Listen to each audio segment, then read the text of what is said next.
മസ്ജിദുകളുമായി ബന്ധപ്പെട്ട് നമ്മൾ ശ്രദ്ധിക്കേണ്ട ചില കാര്യങ്ങളാണ് കുറച്ച് ഖുതുബകളിലൂടെ ഇൻഷാ അല്ലാഹ് പറയാൻ ഉദ്ദേശിക്കുന്നത്. ഖൈറുൽ ബിഖാഇ അൽ മസാജിദ്, ഈ ഭൂമിയിൽ അള്ളാഹുവിന് ഏറ്റവും ഇഷ്ടമുള്ള ഇടങ്ങൾ അത് പള്ളികളാണ്.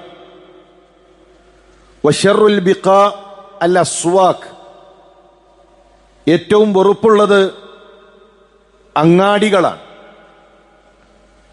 അപ്പോൾ ഒരു വിശ്വാസിയെ സംബന്ധിച്ചിടത്തോളം അവൻ അടുപ്പമുണ്ടാകേണ്ടത് പള്ളിയുമായിട്ടാണ്. അത് നമസ്കാരത്തിന്റെ സമയം മാത്രമല്ല, പള്ളിയിൽ സമയം ചിലവഴിക്കാൻ, പള്ളിയുടെ കാര്യങ്ങളിൽ ശ്രദ്ധിക്കാൻ ഒരു വിശ്വാസിയെ സംബന്ധിച്ചിടത്തോളം അവർക്ക് താല്പര്യമുണ്ടാകും. മസ്ജിദ് എന്ന് പറയുന്നത്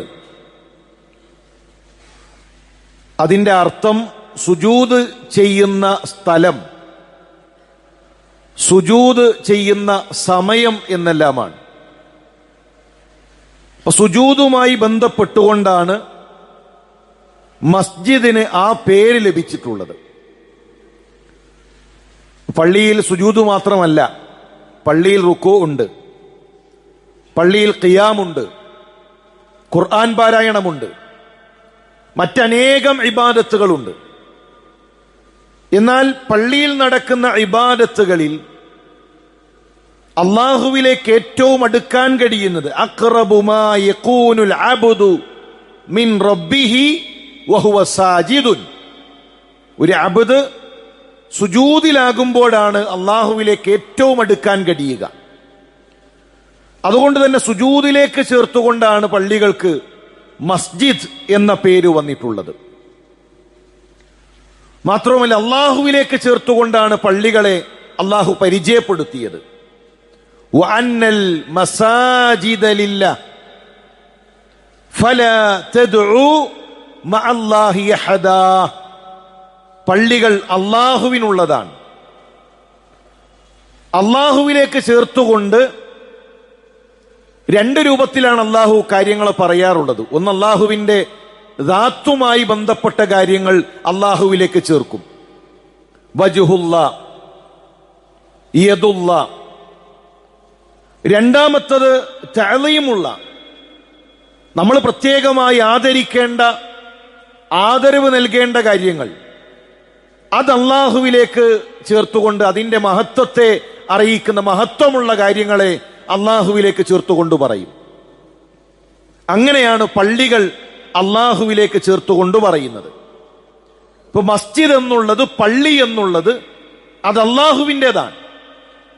അതൊരു വീട്ടുകാര് നിർമ്മിച്ചതാണെങ്കിൽ, അതൊരു കുടുംബക്കാര് നിർമ്മിച്ചതാണെങ്കിൽ, അത് നാട്ടിലെ കുറച്ച് ആളുകൾ ചേർന്ന് നിർമ്മിച്ചതാണെങ്കിൽ അതിന്റെ പ്രതിഫലം അവർക്കുണ്ട്. പള്ളി നിർമ്മിച്ചു കഴിഞ്ഞാൽ അതാ തറവാട്ടുകാരുടേതല്ല, അത് റബ്ബിൻ്റെതാണ്. അതാ കമ്മിറ്റിയുടേതല്ല, അത് റബ്ബിൻ്റെതാണ്. അത് ആരുടേതെങ്കിലും അവകാശം പറയാനുള്ള ഒന്നല്ല. ആ പള്ളി അള്ളാഹുവിൻ്റെതാണ്. ഹറമിന്റെ ഉത്തരവാദിത്വം നിർവഹിക്കുന്ന സൗദി ഭരണാധികാരി പോലും അറിയപ്പെടുന്നത് ഖാദിമുൽ ഹറമൈൻ അശ്ശരീഫൈൻ, ഖാദിമാൻ. രണ്ട് ഹറമുകളുടെ ഖാദിമാൻ, സേവകനാണ്. അപ്പോ ഒരു പള്ളി നിയന്ത്രിക്കുന്നവരുണ്ടെങ്കിൽ ആ പള്ളിക്ക് സേവനം ചെയ്യുന്നവരാണ്. അതിന്റെ അധികാരികളല്ല, അതിന്റെ ഉടമസ്ഥരല്ല. അത് റബ്ബിൻ്റെതാണ്. അതിന്റെ ഖാദിമുകൾ അള്ളാഹുവിന്റെ ദീനനുസരിച്ചുകൊണ്ട് ആ പള്ളി മുന്നോട്ട് കൊണ്ടുപോവുകയാണ് വേണ്ടത്. ഒരു പള്ളിയുടെ അടിസ്ഥാനം എന്നുള്ളത് ഫലാ തദ്ഉ മഅല്ലാഹി അഹദാ, ആ പള്ളിയിൽ അള്ളാഹുവിന് പുറമെ ഒരാളോടും പ്രാർത്ഥിക്കരുത്. ഫലാ തദ്ഉ, നിങ്ങൾ ദുആ ചെയ്യരുത്.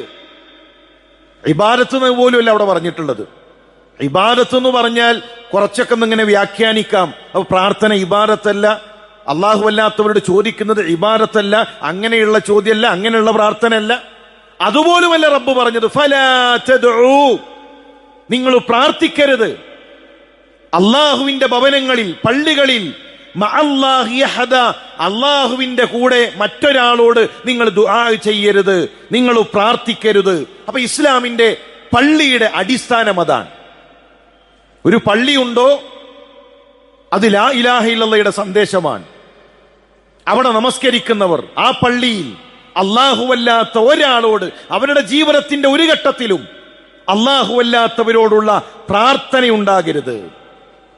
സങ്കടകരമെന്ന് പറയട്ടെ, ഇന്ന് നമ്മുടെ നാട്ടിലെ പല പള്ളികളിലും കെട്ടിയുയർത്തിയ ജാറങ്ങൾ,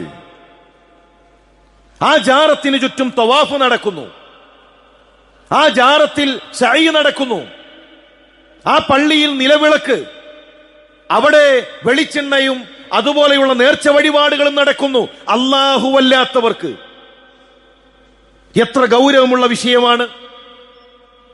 റസൂലുള്ളാഹി സ്വല്ലല്ലാഹു അലൈഹി വസല്ലം പറഞ്ഞു, ലഅനല്ലാഹുൽ യഹൂദ വന്നസാറ, യഹൂദികൾക്കും നസാറാക്കൾക്കും അല്ലാഹുവിന്റെ ലഅനത്തുണ്ടായി. ഇത്തഖദു ഖുബൂറ അംബിയാഇഹിം മസാജിദ, അവരുടെ അമ്പിയാക്കന്മാരെ അവരിലേക്ക് പറഞ്ഞയച്ച പ്രവാചകന്മാരുടെ ഖബറുകളിൽ അവര് പള്ളികൾ ഉണ്ടാക്കി, അവിടെ സുജൂദുകൾ ചെയ്തു. അതുകൊണ്ട് യഹൂദികൾക്കും നസാറാക്കൾക്കും അല്ലാഹുവിന്റെ ലഅനത്തുണ്ടായി. ലഅനത്തുണ്ടാകട്ടെ. ഇസ്ലാമിൽ പള്ളിയും ഖബറും രണ്ടും രണ്ടാണ്. റസൂലുള്ളാഹി സ്വല്ലല്ലാഹു അലൈഹി വസല്ലമയുടെ കാലഘട്ടത്തിൽ പള്ളി വേറെയാണ്, മഖ്ബറ വേറെയാണ്, രണ്ടും ഒന്നിച്ചല്ല. നമ്മുടെ കേരളത്തിലും കുറച്ച് ഇടങ്ങളിലുമാണ് പള്ളിയോട് ചേർന്ന് തന്നെ ഖബർസ്ഥാനുകൾ ഉള്ളത്. റസൂലുള്ളാഹി സ്വല്ലല്ലാഹു അലൈഹി വസല്ലമയുടെ മസ്ജിദുൻ നബവിയിൽ 1/2 കിലോമീറ്റർ അകലെയാണ് ബഖിയ, പള്ളിയുടെ തൊട്ടരികിലല്ല. പിന്നീട് പള്ളി വികസിപ്പിച്ചു, ബഖിയവും വികസിപ്പിച്ചു, അപ്പോഴാണ് അരികിലേക്ക് എത്തിയത്. അന്നു പള്ളി വേറെ, സ്വഹാബത്തിന്റെ കാലഘട്ടത്തിൽ പള്ളി വേറെ, ഖബറ് വേറെ, മഖ്ബറകൾ വേറെ. ഇന്ന് പലപ്പോഴും ഖബറുകൾ എത്രത്തോളം പള്ളിയുടെ ഉള്ളിലേക്ക് പോലും എത്തുന്ന, ആ ഖബറുകളെ കെട്ടിപ്പൊക്കുന്ന, ഖബറുകൾക്ക് വേണ്ടി പള്ളി ഉണ്ടാക്കുന്ന അവസ്ഥയിലേക്ക് പോലും കാര്യങ്ങൾ മാറിക്കൊണ്ടിരിക്കുന്നു. അല്ലാഹു പറയാണ്, പള്ളികൾ എനിക്കുള്ളതാണ്, പ്രാർത്ഥനകളും എനിക്കുള്ളതാണ്. പള്ളി റബ്ബിനാണ് എന്നതുപോലെ തന്നെ ദുആ, പ്രാർത്ഥന അല്ലാഹുവിനുള്ളതാണ്. മിഹ്റാബിന്റെ മുകളിൽ എഴുതി വെച്ചിട്ടുണ്ട് പല പള്ളികളിലും, വഅന്നൽ മസാജിദ ലില്ലാഹ് ഫലാ തദ്ഉ മഅല്ലാഹി അഹദ. കാലിഗ്രഫിയിൽ പള്ളിയിലേക്ക് കയറി വരുന്ന കവാടങ്ങളിൽ അതേ പള്ളിയിൽ സലാം വീട്ടിയതിനു ശേഷം അല്ലാഹുവല്ലാത്തവരെ വിളിച്ചുകൊണ്ട് പ്രാർത്ഥിക്കുന്നു. മുഹിയദ്ദീൻ ശൈഖിനെ വിളിക്കുന്നു, ബദരീങ്ങളെ വിളിക്കുന്നു, അല്ലാഹുവല്ലാത്തവരിലേക്ക് കൈകൾ നീട്ടുന്നു. നമസ്കാരത്തിൽ പ്രഖ്യാപിച്ചുകൊണ്ടിരിക്കുന്നത് ഇയ്യാക നഅ്ബുദു വ ഇയ്യാക നസ്തഈൻ. എത്ര നേരം? ഒരു വട്ടമാണോ? അല്ലല്ലോ, ഓരോ ഫാത്തിഹയിലും നമ്മുടെ പ്രഖ്യാപനമാണ്. ഒരു അബ്ദും അല്ലാഹുവും തമ്മിലുള്ള കരാറാണത്. അല്ലാഹുവേ, നിനക്ക് മാത്രം ഞാൻ ഇബാദത്ത് ചെയ്യും, നിന്നോട് മാത്രമേ ഞാൻ സഹായം തേടൂ. ആ ഇബാദത്തിൽ സഹായതേട്ടം പെട്ടു. പിന്നെ എന്ത് രണ്ടാമതൊന്നുകൂടെ നിന്നോട് മാത്രം സഹായം തേടുന്നു എന്ന് എടുത്തു പറഞ്ഞത്? അത് ഇബാദത്ത് അല്ലാഹുവിന് മാത്രമെന്ന് പറഞ്ഞാലും അധികം ആളുകളും വഞ്ചിക്കപ്പെടുന്ന, അധികം ആളുകളും പിഴച്ചു പോകുന്ന വിഷയമാണ് പ്രാർത്ഥന, സഹായതേട്ടം എന്നുള്ളത്. അത് ഉറപ്പിക്കാണ്. ഇബാദത്ത് പടച്ചോനെ നിനക്ക് മാത്രം, സഹായതേട്ടം റബ്ബേ നിനക്ക് മാത്രം. അത് അറബിയിൽ പ്രഖ്യാപിക്കുന്നു. അതേ മനുഷ്യൻ മലയാളത്തിൽ ബദരീങ്ങളെ വിളിക്കുന്നു, മലയാളത്തിൽ മുഹിയദ്ദീൻ ശൈഖിനെ വിളിക്കുന്നു, ഖുർആനിൽ ഫാത്തിഹയിൽ അല്ലാഹുവിനോട് മാത്രമെന്ന് പറയുന്നു. സാധാരണ നമുക്കൊരു ഏർപ്പാടുണ്ട്. അറബിയിൽ കൈഫ ഹാലുക് എന്ന് ചോദിച്ചാൽ എല്ലാവരും മറുപടി അൽഹംദുലില്ലാഹ്, സൈൻ, ഖുവൈസ്, ബിഖൈർ. മലയാളത്തില് എന്താ അവസ്ഥ? സുഖല്ലേ? എന്താ? ആകെ ഇടങ്ങേറാണ്, ആകെ പ്രയാസാണ്. അറബിയിൽ നമുക്ക് അൽഹംദുലില്ലയാണ്, മലയാളത്തിൽ നമുക്ക് ഇടങ്ങേറാണ്, പ്രയാസാണ്. അറബിയിൽ നിസ്കാരത്തിൽ കൈകെട്ടിക്കൊണ്ട് പറയുന്നു ഇയ്യാക നഅ്ബുദു വ ഇയ്യാക നസ്തഈൻ. പള്ളിയിൽ അറബിയിൽ എഴുതി വച്ചിരിക്കുന്നു വഅന്നൽ മസാജിദ ലില്ലാഹ് ഫലാ തദ്ഉ മഅല്ലാഹി അഹദ. അതേ മനുഷ്യൻ മലയാളത്തിൽ ബദരീങ്ങളെ, റിഫായി ഷെയ്ഖ്, മുഹിയുദ്ദീൻ ഷെയ്ഖ്, നാട്ടിലെ വ്യത്യസ്തങ്ങളായ ഔലിയാക്കളെ വിളിക്കുന്ന ദുഃഖകരമായ സാഹചര്യം. റസൂലുള്ളാഹി സ്വല്ലല്ലാഹു അലൈഹി വസല്ലം അവസാന സമയത്ത് നൽകിയ വസിയത്ത്, വലാ തജ്അലു ഖബരി ഈദാ, എന്റെ ഖബറിനെ നിങ്ങൾ ഈദാക്കരുത്, ആഘോഷ കേന്ദ്രങ്ങളാക്കി മാറ്റരുത്. അല്ലാഹുമ്മ, അല്ലാഹുവേ, ലാ തജ്അൽ ഖബരി വസനൻ യുഅബദ്, എന്റെ ഖബറിനെ ആരാധിക്കപ്പെടുന്ന വസനാക്കല്ലേ. എന്താണ് വസൻ? വിഗ്രഹം. നാട്ടി നിർത്തിയാൽ മാത്രമല്ല വിഗ്രഹം, മാലയിട്ടാൽ മാത്രമല്ല വിഗ്രഹം, തൊട്ടരികിൽ തിരികത്തിച്ചാൽ മാത്രമല്ല വിഗ്രഹം. ഖബർ കെട്ടിയുയർത്തിയാൽ, ആ ഖബറിന്റെ മുന്നിൽ വന്ന് കൈകൾ നീട്ടിയാൽ, തവാഫ് നടത്തിയാൽ, പൂക്കളർപ്പിച്ചാൽ, അതിന്റെ മുകളിൽ പച്ച തുണി വിരിച്ചാൽ അത് വസനാണ്, അത് വിഗ്രഹമാണ്. എന്റെ ഖബറിനെ വിഗ്രഹമാക്കല്ലേ. ഇന്ന് മുസ്ലിം സമുദായം പള്ളികളിൽ ഖബറുകൾ കെട്ടിയുയർത്തുന്നു, അവിടെ ചെന്ന് പ്രാർത്ഥിക്കുന്നു, അവിടെ ചെന്ന് സഹായം തേടുന്നു. കേരളത്തിലെ ചില ജാറങ്ങൾ, പള്ളിയോട് ചേർന്നുള്ള ചില ജാറങ്ങളിൽ ചില സ്ഥലത്ത് കയ്യു മാത്രമേ ഉള്ളൂ, ആളില്ല, ഒരു കയ്യു മാത്രം കിട്ടി, ആ കയ്യിന്റെ പേരിൽ ജാറം. ചില ഖബറിൽ കിടക്കുന്ന ആളുകൾക്ക് ഊരും പേരുമില്ല, ഊരുമില്ല, പേരുമില്ല. തിരമാലകളിൽ ഒരു മയ്യത്തടിഞ്ഞു, അത് ജാറം കെട്ടിയുയർത്തി അതിനോട് പ്രാർത്ഥിക്കുന്നു. ആളുണ്ടോ എന്നുപോലും അറിയാത്ത ജാറങ്ങൾ. ഒരു ഔലിയയുടെ പേരിൽ 7 ജാറങ്ങളുള്ള നാടാണ് നമ്മുടെ നാട്. ഒരു മനുഷ്യന് 7 ജാറം, ഒരു ഔലിയക്ക് 2 ജാറം. ഞാൻ മരിച്ചാൽ ഖബർ കെട്ടിയുയർത്തരുതേ എന്ന് പറഞ്ഞ് വസിയത്ത് ചെയ്ത ചില പണ്ഡിതന്മാർ, അവരുടെ ഖബർ അവിടെ കിടക്കുന്നുണ്ട്, പകരം തൊട്ടപ്പുറത്ത് കെട്ടിപ്പൊക്കിയിരിക്കുന്നു. അങ്ങനെയുള്ള അപകടങ്ങളിലേക്ക് പോകുമ്പോൾ എന്നിട്ട് അവിടേക്ക് സിയാറത്ത് ടൂറുകൾ നടക്കുന്നു. ചെറിയ പ്രായത്തിൽ മദ്രസയിലെ കുട്ടികളെ കൊണ്ടുപോവാണ് വാഹനത്തിൽ. എന്തിനാണ്? ഖബർ സിയാറത്തിനു വേണ്ടി. മഹല്ലുകളിൽ സിയാറത്ത് ടൂറുകൾ, സിയാറത്ത് യാത്രകൾ, ജാരങ്ങളിൽ നിന്ന് ജാരങ്ങളിലേക്ക്. അല്ലാഹുവിന്റെ റസൂൽ സല്ലല്ലാഹു അലൈഹി വസല്ലം എത്ര ഗൗരവത്തിൽ പഠിപ്പിച്ചു, ലാ തുശദ്ദു റിഹാൽ ഇല്ലാ ഇലാ സലാസത്തിൻ, തീർത്ഥാടനം പാടുള്ളതല്ല 3 പള്ളികളിലേക്കല്ലാതെ. ബാക്കി എല്ലാ പള്ളിയും ഒരുപോലെയാണ്. ആ 3 പള്ളി എന്ന് പറയുമ്പോൾ തന്നെ നമുക്കറിയാം ഏതാണ് ആ പള്ളി. അതല്ലാത്ത ഏതു പള്ളിയും ഒരുപോലെയാണ്. അവിടേക്കൊരു തീർത്ഥാടനമില്ല, അവിടേക്ക് പ്രത്യേകമായ ഒരു സിയാറത്തില്ല. ഇനി എന്തിനാണ് ഖബർ സന്ദർശിക്കാൻ ഇസ്ലാം പറഞ്ഞത്? സൂറു, നിങ്ങൾ ഖബർ സിയാറത്ത് ചെയ്യണം, ഖബർ സന്ദർശിക്കണം. സൂറു അൽ ഖുബൂർ ഫഇന്നഹാ തുദക്കിറുകുമുൽ ആഖിറ, നിങ്ങൾക്ക് മരണത്തെ ഓർമ്മിപ്പിക്കും, ആഖിറത്തിനെ ഓർമ്മിപ്പിക്കും. പല രൂപത്തിൽ ആ റിവായത്ത് വന്നു. ഖബർസ്ഥാന്റെ അരികിൽ ചെന്നാൽ നമ്മുടെ കൂടെ ജനിച്ച് നമ്മുടെ കൂടെ കളിച്ചു വളർന്ന കുറെ മനുഷ്യർ അവരാ ഖബറിൽ കിടക്കുന്നുണ്ട്. കുട്ടികളുടെ ഖബറുകളുണ്ട്, പ്രായമായവരുടെ ഖബറുകളുണ്ട്, പരിചിതരുടെ ഒരുപാട് ഖബറുകൾ. റബ്ബേ, അവര് ജീവിതം തുടങ്ങി. അതുപോലെ എനിക്കും ചെന്ന് കിടക്കാനുള്ളതാണല്ലോ. ഈ ആയിരക്കണക്കിന് ഖബറുകൾക്കിടയിൽ ഒരു ഖബറിൽ എനിക്കും കടിയാനുള്ളതാണല്ലോ. ആ മരണത്തെ ഓർക്കാനാണ്, ആ ആഖിറത്തിനെ ഓർമ്മിപ്പിക്കാനാണ്. നമ്മുടെ നാട്ടിൽ നിന്ന് സിയാറത്ത് ടൂർ പോകുന്നത് എന്തിനാ? മഹലിൽ ആർക്കും മരണത്തെക്കുറിച്ച് പേടിയില്ല, ആർക്കും ആഖിറത്തിനെ കുറിച്ച് പേടിയില്ല. അതുകൊണ്ട് തഖ്വ ഉണ്ടാക്കാനാണോ ഈ സിയാറത്ത് ടൂറുകൾ? മദ്രസയിലെ ഫിത്രത്തിലുള്ള ശുദ്ധ പ്രകൃതിയിലുള്ള ആ കൊച്ചുകുട്ടികളെ പോലും ജാരങ്ങളിൽ നിന്ന് ജാരങ്ങളിലേക്ക് കൊണ്ടുപോകുന്നത് എന്തിനാണ്? അതിന്റെ ലക്ഷ്യം എന്താണ്? വിസ റെഡിയാകാൻ, നഷ്ടപ്പെട്ടുപോയ സ്വർണം തിരിച്ചു കിട്ടാൻ, മകളുടെ കല്യാണം അത് റെഡിയാകാൻ, മകളുടെ പ്രസവം പ്രയാസങ്ങളില്ലാതെ നടക്കാൻ, അങ്ങനെ ആയിരക്കണക്കിന് ആഗ്രഹങ്ങൾ. ആ ആഗ്രഹ സഫലീകരണത്തിന് ജാരങ്ങളിൽ നിന്ന് ജാരങ്ങളിലേക്ക് പോകുമ്പോൾ, പ്രിയമുള്ള മുസ്ലിം സഹോദര, ഒരു വലിയ ദൗത്യം നമുക്കുണ്ട്. പള്ളികളുടെ ലക്ഷ്യം, മസ്ജിദുകളുടെ ലക്ഷ്യം തൗഹീദാണ്. അള്ളാഹുവിന് വേണ്ടിയുള്ളതാണ് പള്ളികൾ, അള്ളാഹുവിനുള്ളതാണ് പ്രാർത്ഥന, ആ റബ്ബല്ലാത്തവരിലേക്ക് പ്രാർത്ഥനകൾ നീട്ടുന്ന, ആ റബ്ബല്ലാത്തവരിലേക്ക് ദുആകൾ നീട്ടുന്ന ഒരു സാഹചര്യം ഒരു കാരണവശാലും ഉണ്ടാകരുത്. ഈ സന്ദേശം കൈമാറേണ്ടവരാണ് നമ്മൾ. അല്ലാഹു തൗഹീദിലായി മരണപ്പെടാനുള്ള തൗഫീഖ് നൽകി അനുഗ്രഹിക്കട്ടെ.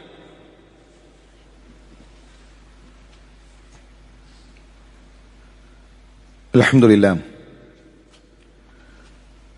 അൽഹംദുലില്ലാഹി റബ്ബിൽ ആലമീൻ വസ്സലാത്തു വസ്സലാമു അലാ റസൂലില്ലാഹ് വഅലാ ആലിഹി വസഹ്ബിഹി അജ്മഈൻ അമ്മാ ബഅദ്.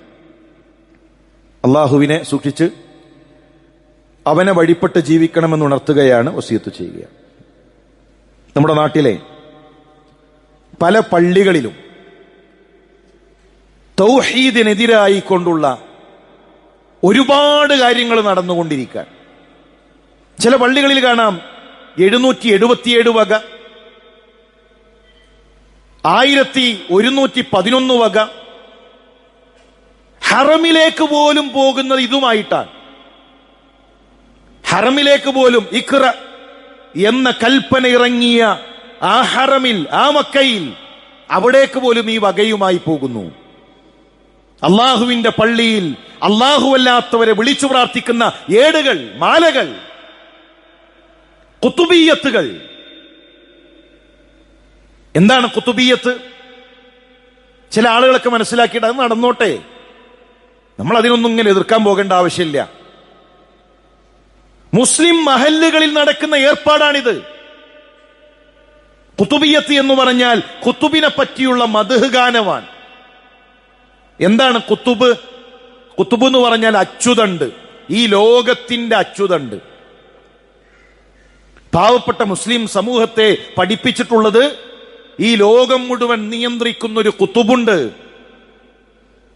ഒരു ചെറിയ കുട്ടിയോട് ചോദിച്ചാൽ ആ കുട്ടി പറയും അല്ലാ. അത് ഫിത്രത്താണ്, ശുദ്ധപ്രകൃതിയാണ്. ഷെയ്ത്താൻ പഠിപ്പിച്ചു കൊടുത്ത അഖീദ എന്താണെന്നറിയോ? ഈ നൂറ്റാണ്ടിൽ CM ആണ്. അതുപോലെ തന്നെ മുഹിയുദ്ദീൻ ശൈഖാണ്. മുഹിയുദ്ദീൻ ശൈഖ് അറിയപ്പെടുന്നത് ഖുതുബുൽ അഖ്താബ്, അച്യുതണ്ടുകളുടെ അച്യുതണ്ട്. ലോകം നിയന്ത്രിക്കുന്ന ആരെല്ലാം ഉണ്ടോ അവരുടെ എല്ലാം നിയന്ത്രിക്കുന്ന വ്യക്തി. ആ മുഹിയുദ്ദീൻ ശൈഖിനെ